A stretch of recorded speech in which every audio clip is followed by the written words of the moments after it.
আসসালামু আলাইকুম। আজকে আমি চালের গুঁড়া দিয়ে ভীষণ মজার মিষ্টি বানিয়ে দেখাবো।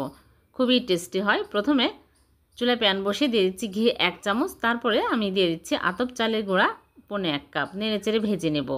তারপর আমি চুলায় আবার প্যান বসিয়ে লিকুইড দুধ 2 কাপ দিয়ে নেড়েচেড়ে স্বাদ মতো লবণ দিয়ে দিলাম। বলক উঠে আসলে আমি চালের গুঁড়া দিয়ে ডো বানিয়ে নিলাম। তারপরে চিনি 1/4 কাপ, ঘি 2 চামচ দিয়ে আমি ভালো করে মথে নেব। মতা হয়ে গেলে আমি এইরকম করে নিয়ে মিষ্টির শেপ দিয়ে নিচ্ছি। সবগুলো মিষ্টি আমি বানিয়ে নিয়েছি।